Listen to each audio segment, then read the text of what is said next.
বাবা গলি গলি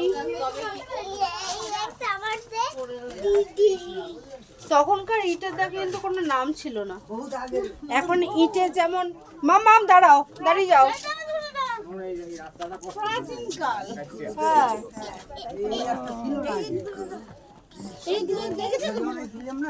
কি সুন্দর ফিনিশিং দেখেছো?